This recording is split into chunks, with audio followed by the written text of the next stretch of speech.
На кладбище Лонг-Айленд в Нью-Йорке среди сотен других есть одна абсолютно ничем не привлекательная могила. На ней даже имя обыденное для этих мест – Стюарт Хьюстон. Мало кто знает, что на этой надгробной плите правильное имя, которое должно быть написано, это Гитлер, поскольку в этой могиле находятся останки родного племянника Адольфа Гитлера. Многие из вас наверняка задавались вопросом, почему сегодня, в 21 веке, спустя всего лишь 80 лет после окончания Второй мировой войны, очень трудно встретить кого-либо по фамилии Гитлер. Я, например, за свою жизнь ни разу не встречала. И среди моих друзей, знакомых тоже мне никто никогда не рассказывал, чтобы он встречался с человеком с этим именем. Я знаю, что мой канал смотрят практически со всех стран мира. Я регулярно проверяю статистику. И, пожалуйста, там напишите мне в комментариях, кто-либо из вас сталкивался в этой жизни с человеком по фамилии Гитлер. Ну, если мы не будем говорить, конечно, о тех, кто жили во времена Второй мировой войны. Все мы знаем, что в паре с Эвой Браун у Гитлера не было детей. Но у него были родные братья и сестры, у которых были свои дети. Соответственно, у Гитлера были племянники, у тех тоже были свои дети. Соответственно, кто-то же должен был стать носителем, продолжателем носителя этой фамилии. Но таких лиц мы не встречаем. Дело в том, что даже еще до начала Второй мировой войны Гитлер просил некоторых своих родственников, чтобы они поменяли свои фамилии, чтобы им было проще жить, чтобы фамилия не препятствовала им в поиске работы, ну и вообще комфортной жизни в этом мире. Более того, даже те из родственников Гитлера, которые были носителями этой фамилии и кто с ним практически не общался, они вынуждены были менять свою фамилию, потому что эта фамилия была настоящим приговором для всей их жизни.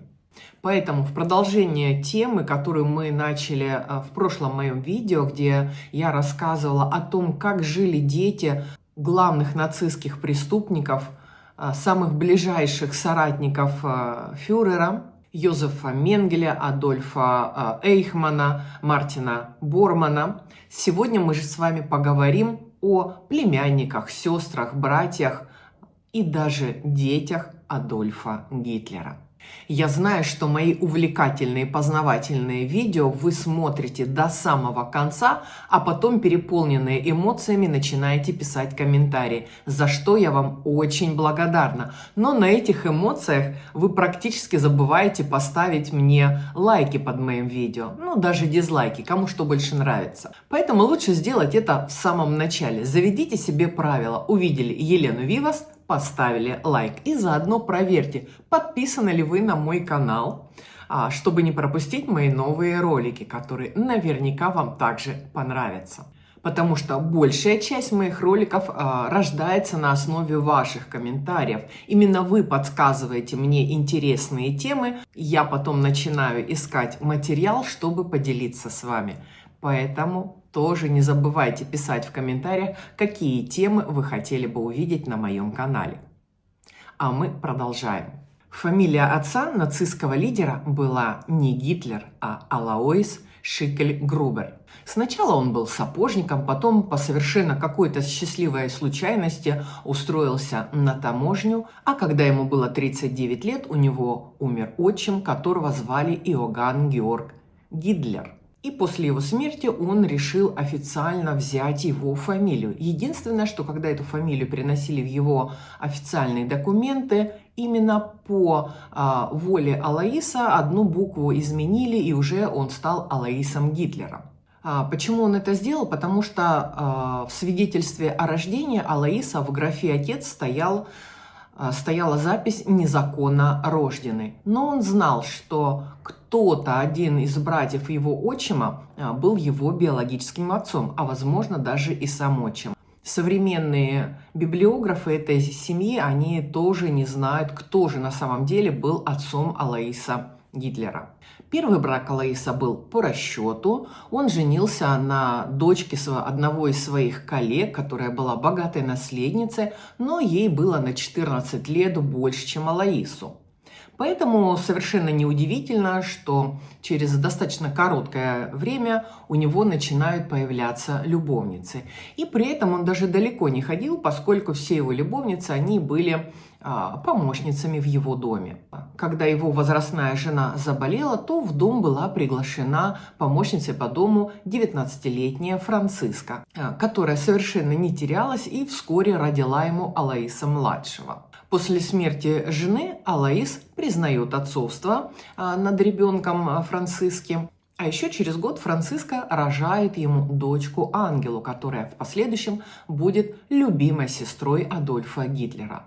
А еще через год Франциска заболевает туберкулезом, и в возрасте 23 лет она умирает. Пока Франциска болела, в доме появилась в качестве помощницы Клара Пёльцель, которая, кстати, уже ранее работала в этом доме помощницей до появления Франциски.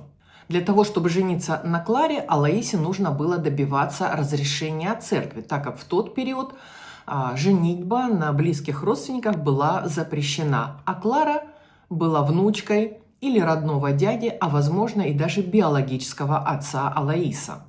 Наконец, 17 января 1885 года Алоис женится на Кларе, от которой у него потом было 6 детей. Но до совершеннолетия доживают только двое. Адольф, который был рожден в 1889 году, и Паула, родившаяся в 1896 году.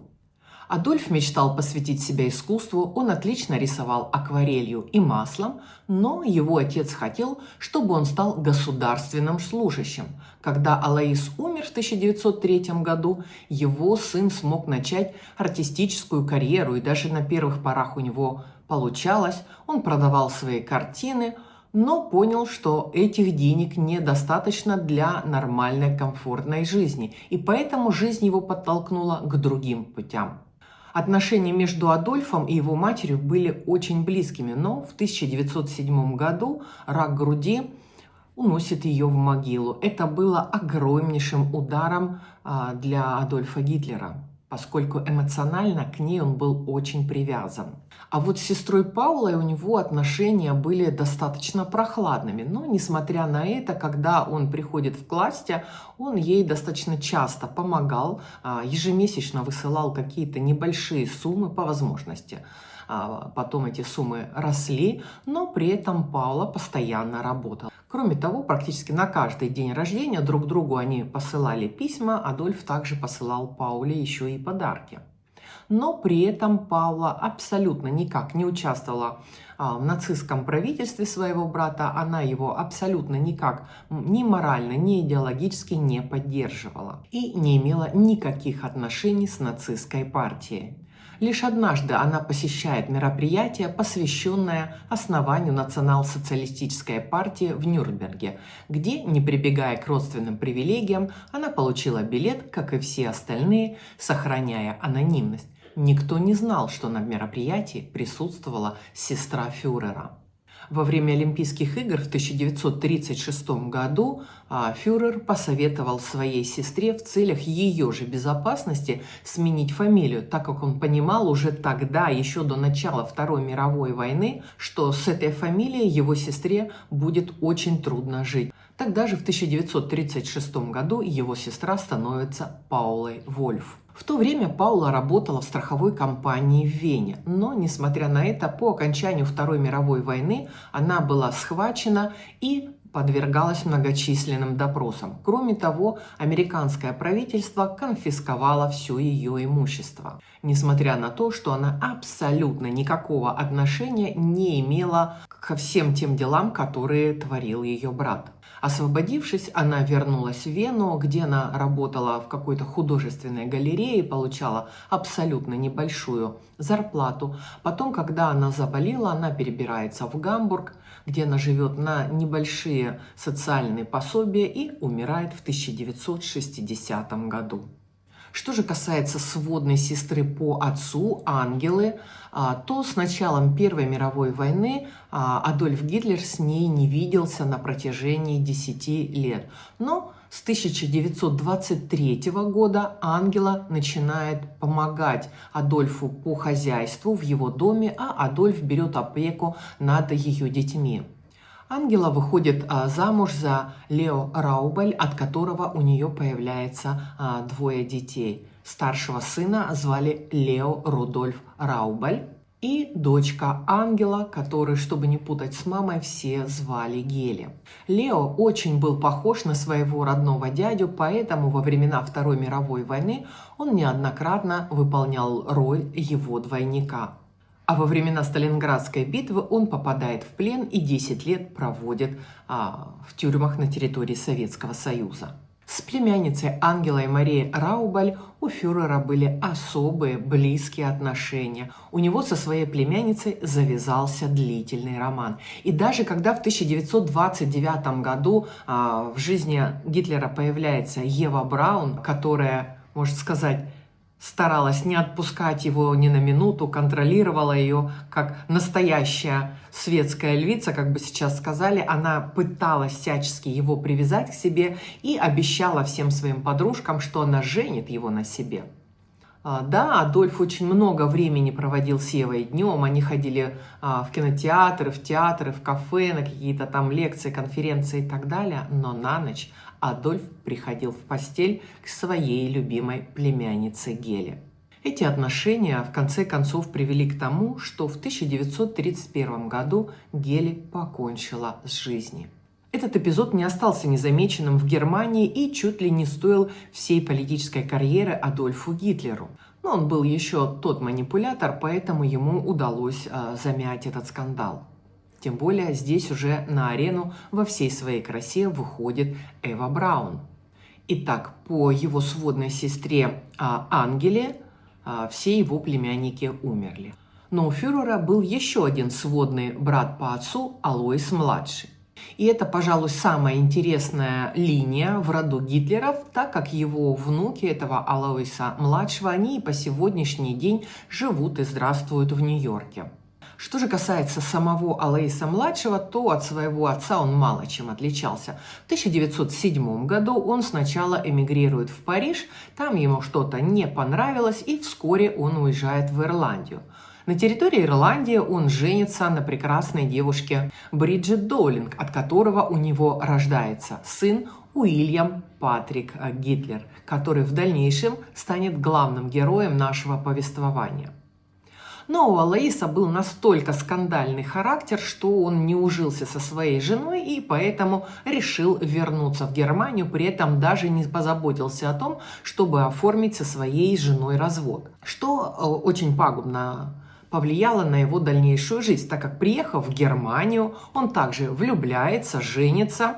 И тут до немецкого правительства доходит информация о том, что младший Алоис Гитлер является двоеженством, за что его и отправляют в тюрьму, где он отсидел положенный ему по закону срок. От немецкого брака у Алоиса-младшего рождается сын Генрих, который был любимым племянником Адольфа Гитлера.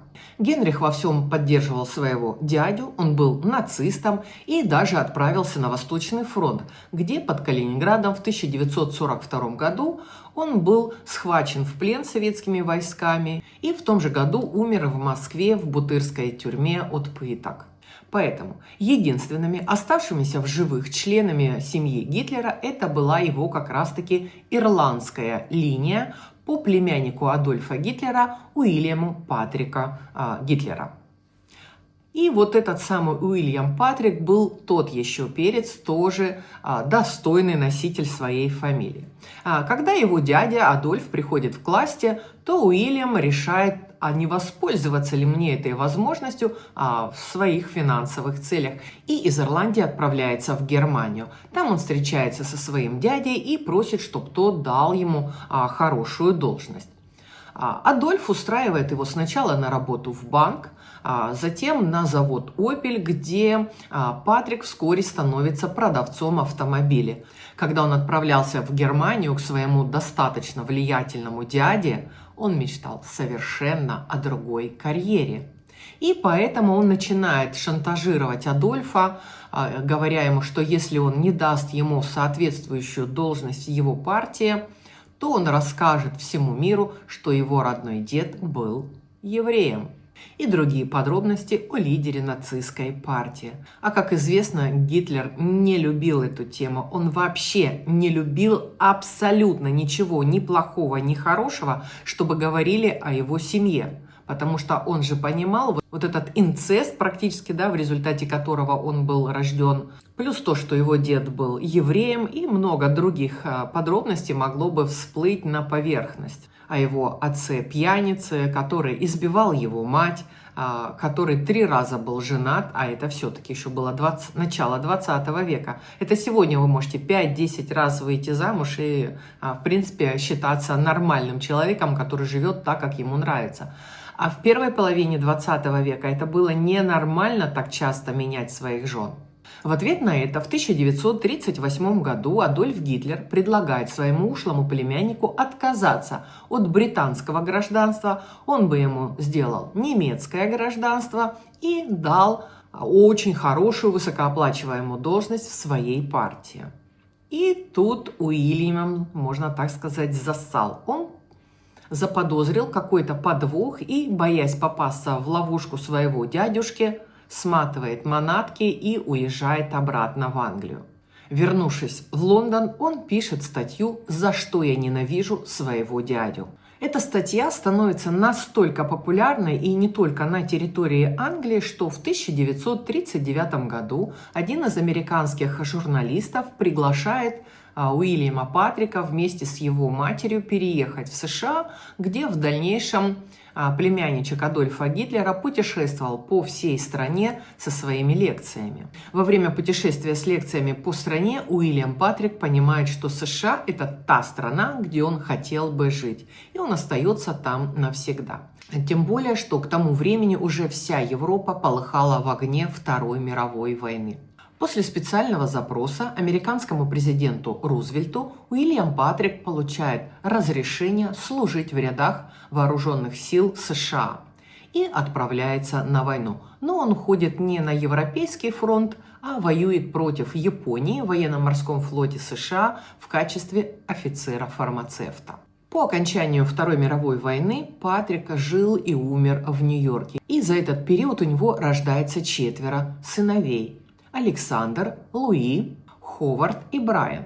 Ховард был специальным агентом в уголовном розыске в полиции США. И однажды в 1989 году во время выполнения какой-то операции он насмерть разбивается в автокатастрофе. А 3 остальных детей, племянника Гитлера, живы и по сегодняшний день. Как же они живут с этой своей фамилией? Дело в том, что Уильям Патрик позаботился об этом и еще при жизни поменял свою фамилию на ту самую Стюарт Хьюстон. И та могила, о которой я вам рассказывала в начале видео, это как раз и есть могила Уильяма Патрика Гитлера, но на могильной плите значится его фамилия Стюарт Хьюстон. Эта фамилия у них была неофициальна. Это была та фамилия, под которой они представлялись всему миру. Все 3 сыновей Патрика Уильяма ведут достаточно уединенный образ жизни. Они практически ни с кем не общаются, даже со своими соседями. 2 брата живут в одном семейном доме, который они специально построили для себя где-то на отшибе. Они окружили свой дом огромнейшим высоким деревянным забором, чтобы не только отгородиться от всего мира, но и прежде всего отгородиться от иностранных журналистов, которые достаточно часто им докучают, потому что каждому же интересно, как живут люди, которые носят самую ненавистную в мире фамилию. А вот так и живут. Они живут с этой фамилией, несмотря на то, что всему миру они представляются Стюартами Хьюстонами, но они являются носителями фамилии Гитлер. И несмотря на то, что они даже никогда не были знакомы со своим дядюшкой, они абсолютно не имели никакого отношения к его нацистской партии. Они никогда не воевали за фашистскую Германию, но на всю жизнь они были наказаны только тем, что они являлись его кровными родственниками и носителями этой проклятой фамилии. И вот, чтобы не дать продолжения рода этой фамилии, все три брата договорились между собой никогда не жениться и никогда не иметь детей. И эту свою клятву они выполняют по сегодняшний день. Почему это известно? Потому что однажды они все-таки решились дать интервью одному из журналистов. При этом они попросили его, чтобы он не раскрывал ни их лица, чтобы он не показывал их дом, чтобы никто не мог определить, где они живут, да, потому что при нынешних компьютерных технологиях, как вы там не скрываете, но даже достаточно уголка какого-то забора, уголка крыши, чтобы легко чтобы легко в интернете можно было добыть всю информацию, где же этот дом находится, где эта улица, где этот дом. Но, несмотря на всю вот эту конспирологию, казалось бы, отдаление от нацистской идеологии своего дядюшки, вот эта фамилия, выбранная их отцом Уильямом Патриком, Хьюстон Стюарт, она не случайная. Скорее всего, что их отец не хотел уж слишком отдаляться от теории избранности арийской нации. Как считают некоторые исследователи, эта фамилия была взята от Стюарта Хьюстона Чемберлена, которого можно назвать основателем теории исключительности арийской нации и основателем немецкого национализма. Хьюстон Стюарт Чемберлен, он был английским мыслителем, если так его можно назвать, но при этом он получил немецкое гражданство, он очень любил Германию, и когда он там как раз-таки проживал, он и начал писать свою теорию исключительности немецкой арийской нации. Еще одним доказательством его нацистских взглядов было то, что когда он своего старшего сына Александра крестил, при крещении он дал ему имя Адольф в честь своего знаменитого дядюшки-диктатора. И, в принципе, это все, что на сегодняшний день известно о внучатых племянниках Адольфа Гитлера, которые живы и здоровы, живут на территории Соединенных Штатов Америки. Кроме того, у Адольфа Гитлера были еще и незаконнорожденные дети. Сколько их было на самом деле? Ну, наверное, мы уже никогда этого не узнаем, и поэтому сегодня мы поговорим только об одном из них, который больше всего известен прессе на сегодняшний день, и который сам об этом говорил, по поводу которого производились различные экспертизы. Речь идет о Жан-Мари Лоре, который родился в 1918 году в результате романа Гитлера с французской крестьянской девушкой Шарлоттой Лобжуа. Их роман начался во времена Первой мировой войны. Тогда Шарлотте было еще 16 лет, а Адольф Гитлер был еще абсолютно никому неизвестным обычным капралом немецкой армии, который воевал на территории Франции в тот момент. И вот однажды, получив очередную увольнительную, Адольф Гитлер уезжает куда-то подальше от того места, где идут военные действия. Он очень любил природу. И вот, сидя как-то в поле на кусочке картона, рисуя пейзажи, да, я уже сегодня упоминала о том, что Адольф Гитлер очень любил рисовать. В этом же поле несколько французских девушек занимались тем, что собирали там сено или солому, и увидели молодого, красивого немецкого офицера, который что-то там непонятно для них делал. А поскольку среди всех этих девушек только юная Шарлотта хотя бы немножко говорила по-немецки, то подружки ее отослали для того, чтобы она узнала у этого красавчика, а чем же он там занимается. Шарлотта приблизилась к нему, увидела, что он рисует, у них завязался разговор, а вместе с этим у них и завязался роман, в результате которого и родился в последующем Жан-Мари. В последующем Шарлотта рассказывала своему сыну о том, что когда у Гитлера появлялись новые увольнительные, он приезжал к ней в гости, они брались за руки и очень любили гулять по полю. Он рассказывал ей что-то там о политике, но Шарлотта, она была обычной крестьянской девушкой, она в политике абсолютно не разбиралась, и это ей было абсолютно неинтересно. И это вводило в какую-то необъяснимую агрессию Адольфа. И поскольку девушка его не хотела слушать, то он начинал свои речи толкать просто в поле. Кому он их рассказывал? Да обычно кустам, деревьям, не знаю, коровам, которые паслись на лугу. Потому что Шарлотта в этом абсолютно ничего не понимала и была абсолютно равнодушна к его речам.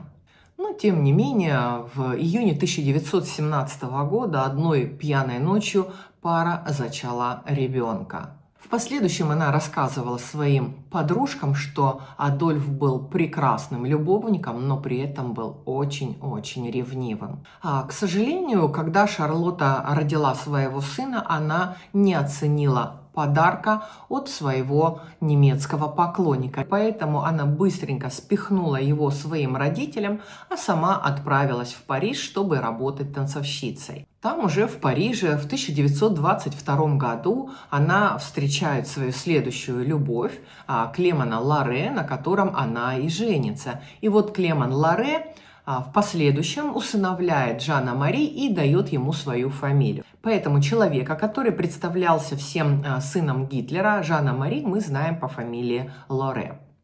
Несмотря на то, что Адольф отказывался признавать своего сына, он за ним постоянно наблюдал, и к нему постоянно приходили о нем новости.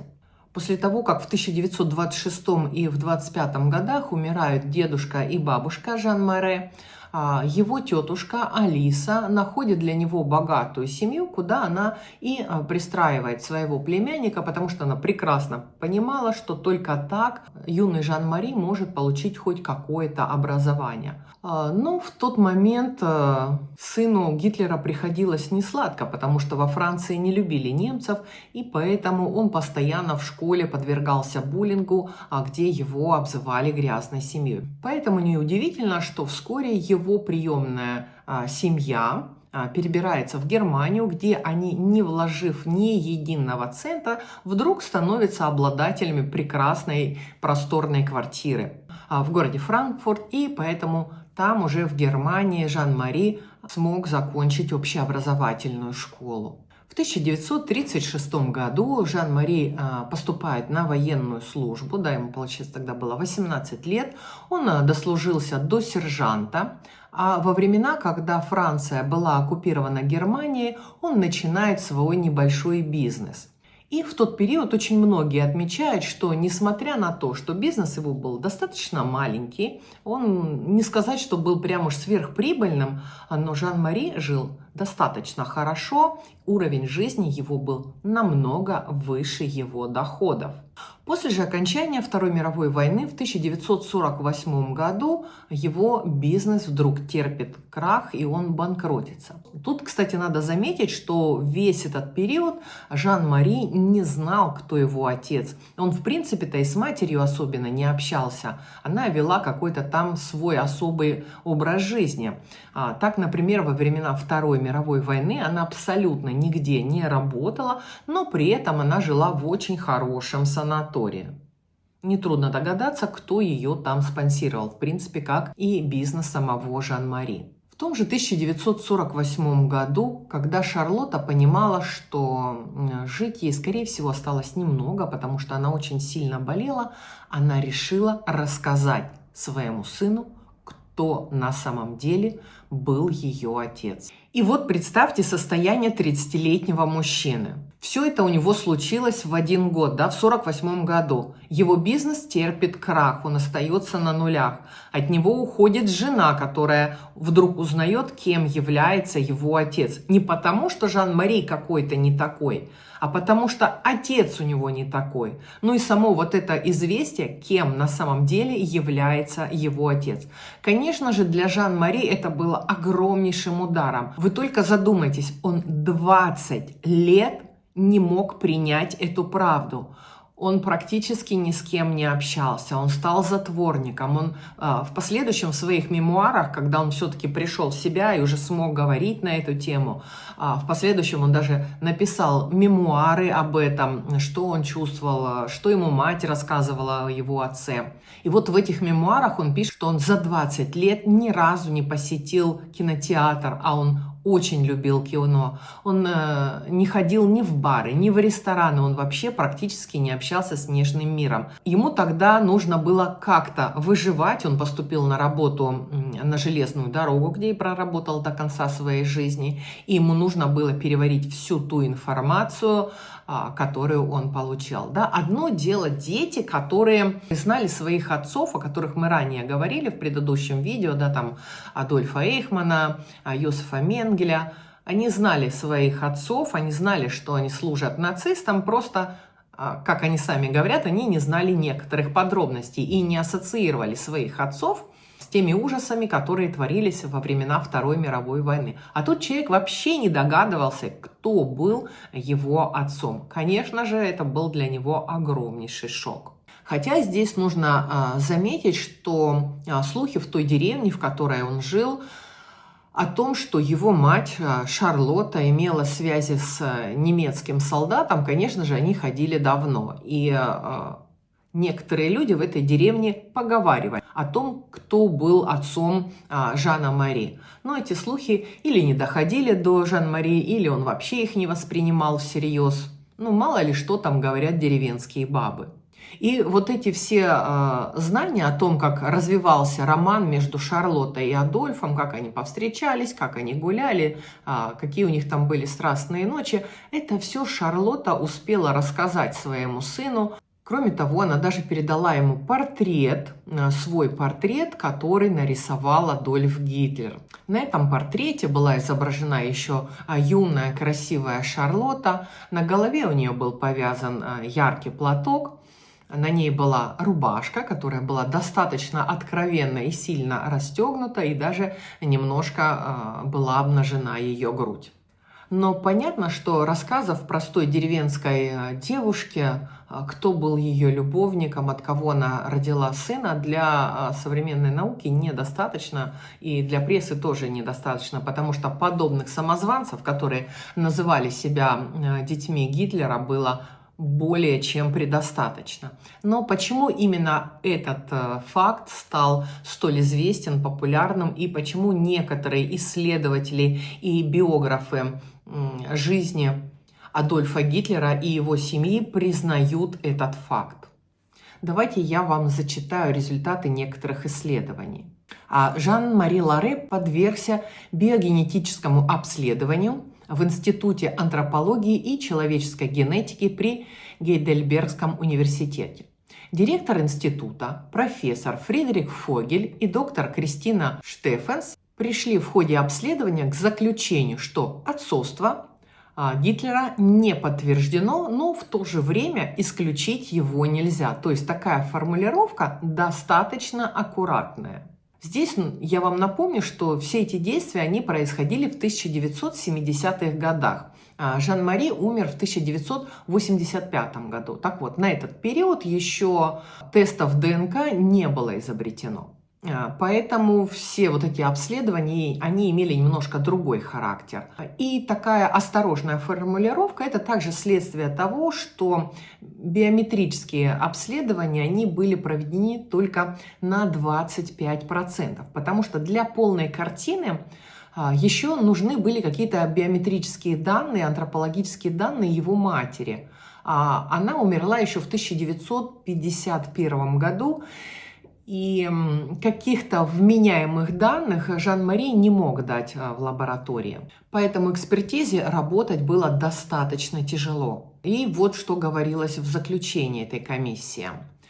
Основным фактором определенности при принятии решения о возможном отцовстве Гитлера является большое количество признаков, которые при обычном порядке экспертизы по установлению отцовства непосредственно исследуются и сравниваются у всех участников. В данном же случае такая возможность сравнения отцовства отсутствовала, так как степень выраженности этих признаков у матери Лоре и у Адольфа Гитлера неизвестны.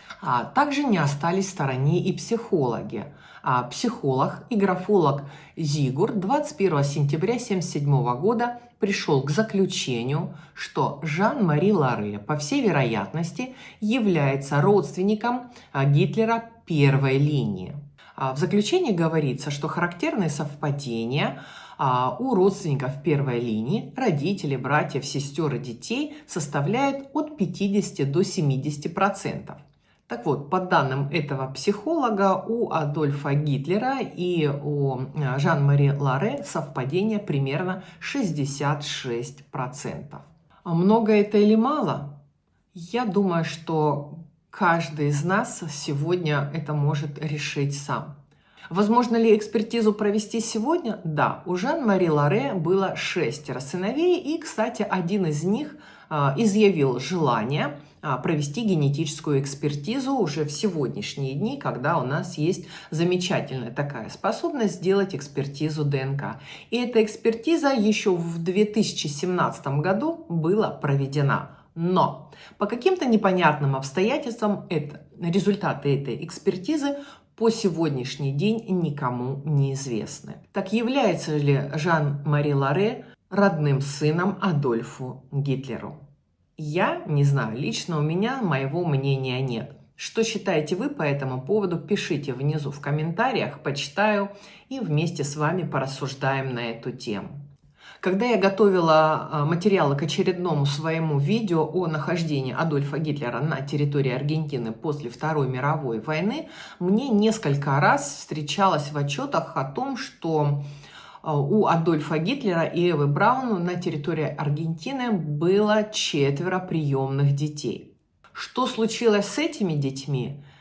На сегодняшний день у меня абсолютно никакой информации нет. Я перерыла достаточно большое количество материала, но вот кроме вот этой фразы, что после смерти Адольфа Гитлера Эва Браун продолжала в центральной части Аргентины проживать с 4 приемными детьми, никакой другой информации больше нет. Так же, как я и не нашла какой-то специальной информации о Еве Браун, что с ней было, когда она умерла, при каких обстоятельствах. Видать, эта персона не так была интересна нашим местным аргентинским и другим латиноамериканским исследователям. Кроме того, когда я готовила этот материал, я нашла еще достаточно курьезные случаи, которые рассказывают о бельгийских генетиках, которые решили вывести ДНК Гитлера на основании биологических материалов тех его 3 внучатых племянниках, которые на сегодняшний день проживают на территории США и которые достоверно известны, что, используя их биологические материалы, они получат ДНК именно Адольфа Гитлера, а не какого-то там его двойника, непонятно кого. Так вот, чтобы стать обладателями этого биоматериала от людей, которые ведут достаточно уединенный образ жизни, они на протяжении нескольких недель следили за ними, сидели в засадах, и вот однажды им повезло. Один из вот этих 3 братьев как-то отправляется на машине в Макдональдс, где делает для себя заказ, и по каким-то обстоятельствам он решил перекусить именно в машине тем заказом, который он там купил. И по окончанию своей трапезы, как любой нормальный человек, да, он салфеткой вытирает рот и выкидывает в окно своей машины эту салфетку. Вот это вот удача для бельгийских генетиков. Естественно же, это стало для них неоценимой находкой. И в результате каких-то там своих опытов, я в этом абсолютно не разбираюсь, они выводят ДНК Адольфа Гитлера. Как они определили, что это его ДНК, а не там каких-то других родственников там, по линии матери и так далее? Дело в том, что Y-хромосомы, как это я прочитала в этом отчете, потому что, еще раз повторюсь, что я в этом нифига не соображаю, Y-хромосомы, они являются носителями ДНК по мужской линии. Так вот, в дальнейшем, используя это ДНК, эти 2 бельгийских парня, генетика-акробата, проводили дальнейшие исследования, и они заверяют, что на сегодняшний день на территории нашей планеты Земля проживает 39 человек, которые являются носителями ДНК Адольфа Гитлера. Правда это или нет, опять же, одному Богу известно, потому что эти все исследования, они являются неофициальными и никем больше не подтверждены. На сегодняшний день по этому материалу у меня все. Не забывайте там вот внизу написать свои комментарии, что вы думаете на эту тему. Делитесь своими мыслями, подсказывайте мне идеи для новых видео. А на этом я с вами прощаюсь. С вами была ваша Елена Вивас из Аргентины. И до новых встреч на моем канале.